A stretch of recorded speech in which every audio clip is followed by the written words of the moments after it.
بسم اللہ الرحمن الرحیم. السلام علیکم, صبح بخیر. میں ہوں محمد عمر اسلم اور آپ دیکھ رہے ہیں پاکستان ٹیلی ویژن نیوز پر پروگرام جائزہ. ناظرین, سب سے پہلے تو آپ سب کو بہت بہت رمضان مبارک.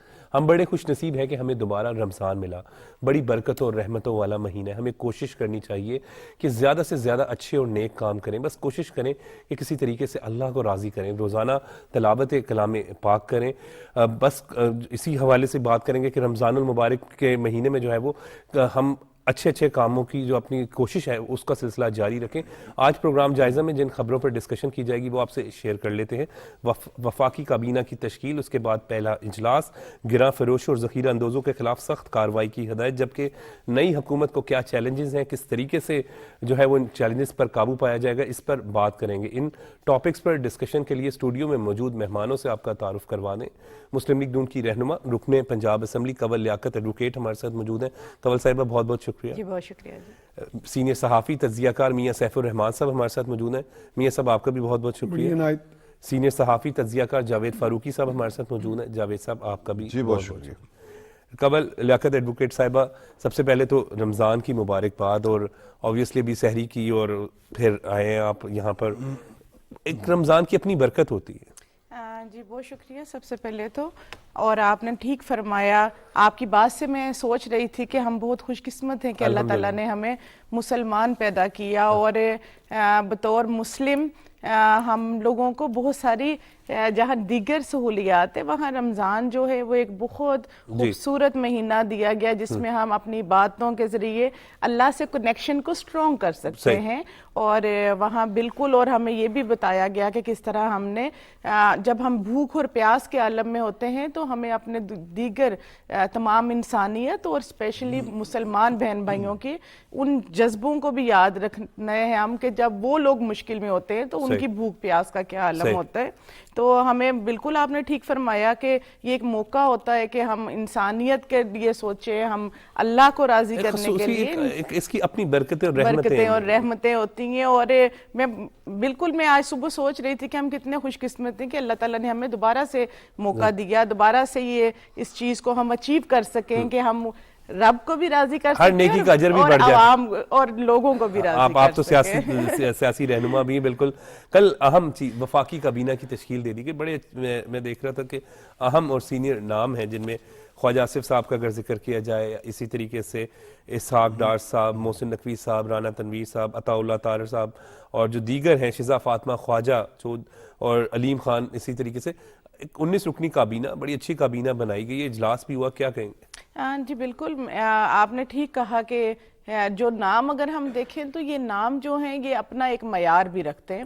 اور سب سے بڑی بات یہ کہ میں کہتی ہوتی ہوں کہ میاں شہباز شریف صاحب کا جب نام آتا ہے تو وہ کہا جاتا ہے کہ نام ہی کافی ہے. وہ اپنی پرفارمنس کی وجہ سے, وہ اپنی گڈ گورننس کی وجہ سے, ان کی ایڈمنسٹریٹو گریپ کی وجہ سے, اور انہوں نے جب تک وہ پنجاب میں رہے آپ نے دیکھا کہ کس طرح پوری دنیا میں وہ ایک اچھے ایڈمنسٹریٹر کی شہباز سپیڈ کی صورت میں نام ہمیں یاد رہتا ہے. اور ان کی ٹیم بھی, جو مجھے بڑی خوشی ہے اس بات کی کہ جب میں نے ان کی ٹیم دیکھا جو انہوں نے اپنے کیبنٹ کو جو منتخب کیا تو اس میں اعظم نذیر تارڑ جیسے لوگ جو کہ قانون پہ گرپ رکھتے ہیں, جو کہ عطا تارڑ جیسے لوگ جو کہ عطا تارڑ صاحب کا تو آپ کو پتہ ہے کہ کتنے متحرک دیکھیں عطا تارڑ صاحب بالکل مشکل وقت میں پارٹی کو کس طریقے سے لے کر چلتے تھے, ترجمانی کرتے تھے, تو وہ بڑا بہترین انتخاب. اور دیکھیں میں بطور وکیل بھی ہم نے دیکھا کہ چاہے وہ اعظم نذیر تارڑ ہوں یا عطا تارڑ, اسپیشلی عطا صاحب کے بارے میں نے جو پرسنلی چیزیں کو جو آبزرو کیا کہ وہ نہ صرف وہ پارٹی سے مخلصی کی مثال ہے وہ شخص,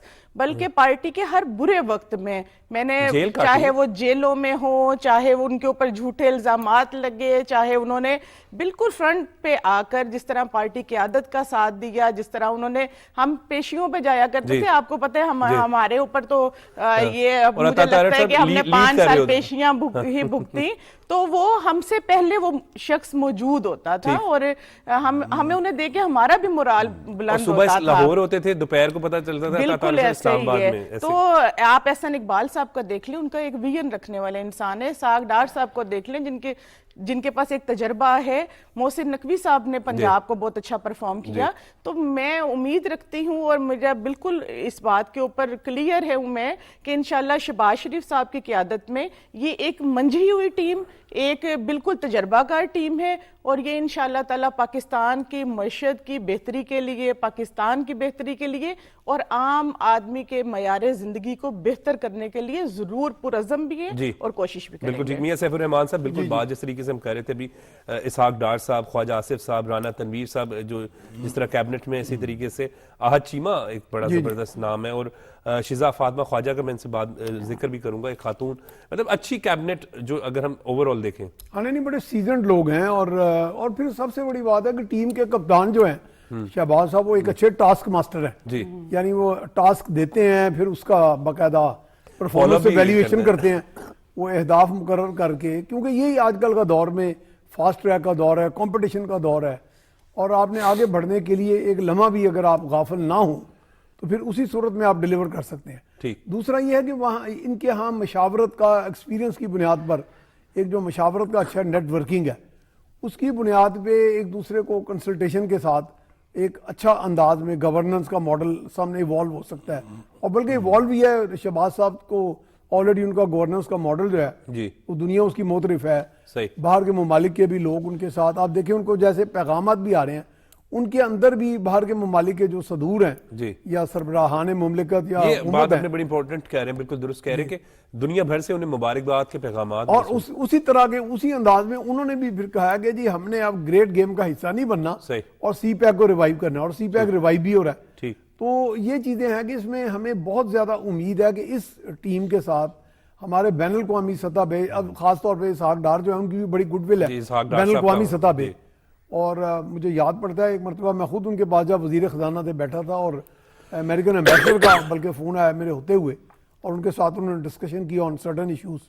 تو یہ اس لحاظ سے میرا خیال ہے کہ اچھی منجھی ٹیم ہے, اور ان سے کب کام لینا ایک لیڈرشپ ایبلٹی ہے. رانا تنویر صاحب کا بھی اگر ذکر کریں تو بڑے زبردست, یہ سارے تقریباً خواجہ آصف صاحب ہوئے, اویس لغاری, ایون اویس لغاری نے بھی آپ نے کچھ ماضی کے دور میں جب منسٹر رہے کچھ پروجیکٹس لگائے جو بالکل ہی میں سمجھتا ہوں state of the art projects, اور اس میں باقاعدہ انہوں نے پرسنل انیشیٹو لے کے کام کیا.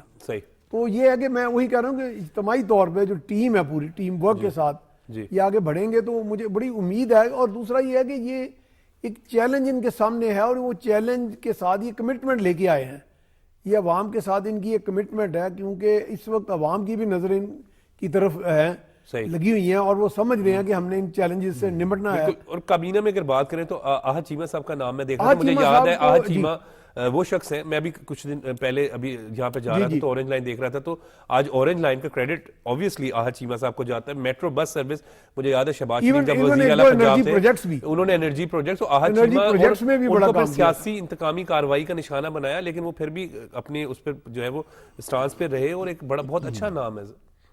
ہاں جی, انہوں نے بلکہ بڑا سفر کیا. مجھے یہاں تک یاد ہے کہ میرے ایک عزیز ہیں, سمجھے میرے بھتیجے ہی ہیں, وہ ان کے کلیگ رہے ہیں, یعنی وہ اس وقت کمشنر رینک پہ ہیں. تو ان کے جو والد تھے وہ میرے یعنی دوست ہیں, بھائی ہیں, تو وہ ان کو ملنے گئے کسی طرح جیل میں. تو انہوں نے کہا کہ جی میں نے کچھ کیا بھی نہیں اور میں سفر اتنا کر رہا ہوں, جی تو انکل مجھے کیا میں کروں. تو وہ کہنے لگے کہ کیا میں پھر ایڈمٹ کر لوں کوئی خام خواہی کہ جی میں نے غلطی کی ہے, اور کی بھی نہیں میں نے. جی تو وہ پھر کہنے لگے نہیں اپنے سٹینڈز پہ آپ برقرار رہیں. اور پھر باقی یہ بڑا مشکل حالات ہوتے ہیں, کیونکہ جب آپ جبر فیس کر رہے ہوتے ہیں اور اس کے اندر پھر آپ کو راستہ نہیں کوئی دکھائی دے رہا ہوتا, تو اس میں اگر آپ متزلزل نہ ہو آپ کا ایمان, تو یہ بھی بتاتے خود آپ کی اندر کی یعنی اسٹرینتھ شو کرتی ہے, انر اسٹرینتھ. بالکل. کیا کہیں گے جاوید فاروقی صاحب کابینہ کے حوالے سے؟ دیکھیں عمر بڑی ایکسپیرینسڈ ایک کیبنٹ ہے, اور خاص طور پر ہم اگر یہ دیکھیں کہ مسلم لیگ نون جو ہے 90 سے لیں اگر آپ تو 3 دہائیوں پر مشتمل ہے اس کا ایک پولیٹیکل کیریئر جو ہے. تو پچھلے 30 سال سے مرکز کے اندر خاص طور پر کام کرنے کا ایک بڑا ایکسپیرینس ہے مسلم لیگ نون کو. ایشوز کا پتہ ہے, انٹرنل کیا مسائل ہیں ان کا پتہ ہے, ایکسٹرنلی ان چیزوں کو کیسے لے کر چل رہا ہے. ٹھیک ہے, فیڈرل گورنمنٹ ہے اگر آپ, تو آپ نے ہی فیڈرل گورنمنٹ نے ہی باہر جو ہے وہ سارا معاملہ چلانے ہیں. تو یہ سارے معاملات کا انہیں پتہ ہے. یہ جو ٹیم ہے یہ سارے کے سارے ایسے لوگ ہیں کہ جو پہلے بھی وفاقی کابینہ میں کام کرتے رہے. اوپر سے شروع ہو جائے اگر میاں شہباز شریف صاحب سے, تو آپ کو یاد ہے کہ جب 90 میں پہلی گورنمنٹ آئی میاں نواز شریف کی, تو اس وقت سے میاں شہباز شریف ان کے بالکل ساتھ تھے. اور جو وہ حکومتیں تھی 90 کے دور کی دونوں حکومتیں, اس میں میاں شہباز شریف کا بہت کردار تھا مرکز کے اندر. اور ایک تو یہ ہے کہ انہیں ان چیزوں کا معلوم ہے. دوسرا جو کیبنٹ ممبرز ہیں اس میں دیکھیں نا, تمام لوگ ایسے, ایک بات یہ کہی جا رہی تھی کہ کچھ ٹیکنوکریٹس آنے چاہیے, ایسے لوگ آنے چاہیے جنہیں اپنے اپنے فیلڈ کا پتہ ہو اور وہ وہاں پر ان کی اسپیشلٹیز جو ہیں وہ ہو, مہارت ہو ان کی. تو اس میں یہ چیزیں جو ہے بہت واضح طور پر نظر آئی ہیں. پھر ایک اور بات یہ ہے کہ دیکھا یہ گیا ہے کہ اچھا یہ تو ایک الیکٹڈ ہاؤس ہے, ایوان ہے ہمارے پاس, اس میں سے کیبنٹ لینی ہے, لیکن اگر کہیں کوئی اور بھی ٹیلنٹ موجود ہے تو اس کو بھی شامل کیا جائے. مقصد کیا ہے کہ چیزوں کو زیادہ پروفیشنل انداز میں, زیادہ مہارت کے ساتھ آگے بڑھایا جائے. مثلا وزیر خزانہ جو ہیں وہ لیے گئے ہیں اورنگزیب صاحب, وہ بینکنگ کے میں ان کا ایک بڑا نام ہے. محسن نقوی صاحب کو اگر لیا گیا ہے تو وہ حال ہی میں انہوں نے ایک سال کی تقریباً حکومت چلائی ہے, پرفارم کر کے دکھایا ہے. اچھا پھر اس طرح سے عطا تارڑ صاحب کی آپ بات کر رہے تھے, مین آف کمٹمنٹ. آپ صبح سے لے کر رات تک اپنی پارٹی کے لیے, آپ عدالتوں میں دیکھیں, ٹی وی اسکرینوں پر دیکھیں, پریس کانفرنس میں دیکھیں, مجھے تو ایسے لگتا تھا جیسے پتہ نہیں کیا کھایا ہوا ہے اس آدمی نے. انتھک صبح لاہور اور دوپہر میں اسلام آباد, پھر دوبارہ لاہور. اچھا علیم خان صاحب جو ہیں انہیں پرائیویٹائزیشن کا ملا ہے, ٹاسک ملا ہے, تو یہ بہت ہی امپورٹنٹ ہے اس وقت. دیکھیں آپ کے جو ایس آئی ایف سی جو بنی ہے اس کے اندر سب سے بڑی بات یہ ہے کہ سرمایہ کاری آپ نے لے کے آنی ہے, اور مقامی طور پر جو آپ کے ہاں جو ایسے ادارے ہیں جو خسارے میں جا رہے ہیں, یعنی سب سے بڑا بیمار یونٹ, سب سے بڑا جو فوکس ہے اس حکومت کا وہ معیشت ہے. اور اس میں بیمار یونٹس جو ہیں ان کا مسئلہ حل کرنا, مثلا ان کا یہ ہے کہ آپ کا انرجی سیکٹر ہے, وہاں پر جو ڈسٹریبیوشن کمپنیز ہیں وہ بہت بڑا ایک ایسا ہول ہے جہاں سے آپ کے ریسورسز ڈرین آؤٹ ہو رہے ہیں, خسارے میں جا رہی ہیں, ان کی نجکاری کرنا ایک مقصود ہے. پی آئی اے ہے, سٹیل ملز ہے, اس طرح سے یہ 2-3 جہتوں سے اکانومی کو ٹھیک کرنے کا ایک پلان جو ہے وہ تیار ہو چکا ہے. ایک تو یہ ہے کہ جو ایسے ادارے جو بوجھ ہیں ان کا حل کیا جائے, کیا انہیں مکمل طور پر پرائیویٹائز کرنا ہے یا پبلک پرائیویٹ پارٹنرشپ کے طور پر انہیں جو ہے وہ ٹھیک کرنا ہے, یہ دونوں اس کے حل ہیں. سیکنڈ یہ ہے کہ سرمایہ کاری لائی جائے, ایک طرف ادھر سے خسارہ کم کیا جائے, اخراجات کم کیے جائیں, دوسرا سرمایہ کاری باہر سے لائی جائے. یہ دونوں کام جو ہیں, محسن نقوی صاحب جو انٹیریئر منسٹر جو بنائے گئے ہیں, بہت زیادہ بہت امپورٹنٹ رول ہے آپ کے ملک کے اندر لا اینڈ آرڈر کے حوالے سے, پولیٹیکل سٹیبلٹی جو ہے اس کو انشور کرنے کے. پولیٹیکل سٹیبلٹی ہوگی تو اسی سے سرمایہ کاری بھی آئے گی. بڑے زبردست انسان بھی, بڑے محنتی اور کمیٹڈ, انفورسمنٹ کے ماہر ہیں. اور پھر ایک اور بات جو ہے وہ میں یہ ضرور کہوں گا کہ جس طرح سے اب تک اگرچہ پیپلز پارٹی کیبنٹ میں نہیں آئی, لیکن پچھلے 3 دن کی جو واقعات ہیں, ڈیولپمنٹ ہیں, اس میں سب سے بڑی بات یہ ہے کہ آصف علی زرداری ایوان صدر میں جا رہے ہیں. اور آپ کو یاد ہے کہ سب سے زیادہ جو زوردار میسج آیا مبارکباد کا, جو بہت زیادہ ڈسکس ہوا, وہ چینی صدر کا ہے. اب یہ دونوں پارٹیز جو ہیں, مسلم لیگ نون اور پیپلز پارٹی, دونوں ہی ایسے کہیں کہ پرو سی پیک ہیں. یہ دونوں پارٹی جو ہیں سی پیک کی خالق پارٹی بالکل, اور سی پیک ہی کے ذریعے دیکھیں میاں سیف الرحمان زرداری صاحب نے تو لک چائنا پالیسی دی تھی نا. ہم نے اگر ترقی کرنی ہے, نواز شریف صاحب نے پھر آگے جا کے ترقی کرنی ہے تو معیشت کی بہتری کے ساتھ ہی کرنی ہے. سی پیک کے حوالے سے میں اسے کنکلوڈ کر رہا ہوں کہ سی پیک کے حوالے سے ایک بہت ہی بڑی میرا خیال ہے کہ یہ کلیئر پکچر ہے کہ ہمارے چائنا کے ساتھ تعلقات جو ہیں اس کے اندر جو بھی تھی. اس میں شہباز شریف صاحب اکثر ذکر بھی کرتے رہے, جاوید فاروقی صاحب, وہ تو بلکہ مجھے یاد ہے شہباز شریف صاحب جب وزیر اعلیٰ پنجاب تھے تو کہتے تھے کہ چائنیز سیکھ لیں, آپ کو میری یہ بات یاد آئے گی. پروگرام کا بھی سلسلہ جاری ہے لیکن وقت ہو رہا ہے بریک کا.